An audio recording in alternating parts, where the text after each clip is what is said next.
זכינו, וגם השבוע וגם שבוע שעבר, חגגנו בר מצווה לנערים מאוד מוצלחים מהקהילה שלנו, בר מצווה מאוד מרגשת. וסיפרתי להם על תומי לפיד, זיכרונו לברכה.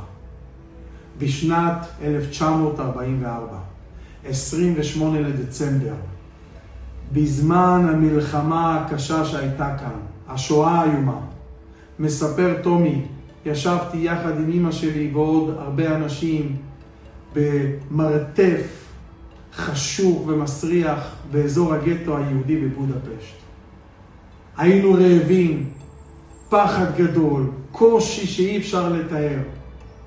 ופתאום מספר תומי, אמא שלי אמרה, תומיקה, אני לא יודעת אם אתה זוכר ואם אתה יודע, אבל היום אתה בן 13, אתה חוגג בר מצווה.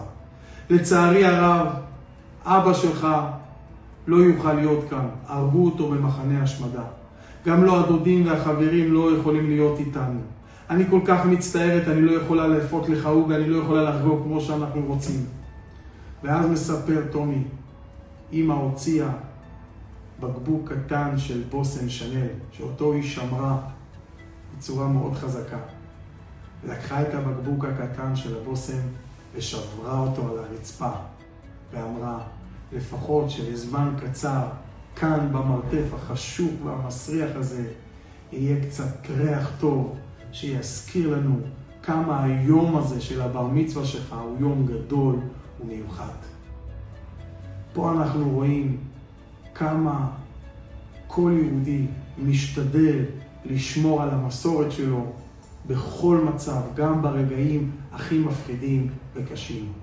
פרשת השבוע מספרת לנו התורה על בלעם, שבשליחותו של ברק, במקום לקלל, הוא מברך את עם ישראל. ואומר את המשפט המפורסם לכולנו כל כך, הן עם, כלביא יקום וכארי יתנשא.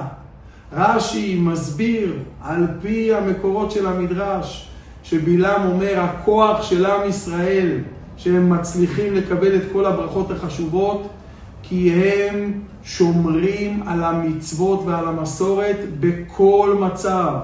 איך שהם קמים בבוקר, לא משנה באיזה תקופה, הם מתגברים על הכל כמו אריות, וחוטפים את המצוות. מה זה חוטפים?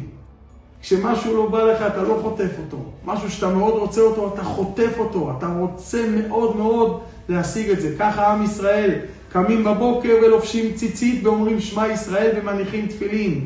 יהי רצון שנערי הבר מצווה ככה יקומו כל בוקר ויחטפו את המצוות. ועם ישראל כולו יזכה לחטוף את המצוות מתוך טוב אמיתי, טוב הנראה והנגלה, ושנזכה להיות אריות חזקים שמצליחים בכל העניינים מתוך גאווה יהודית ובשורות טובות. שבת שלום.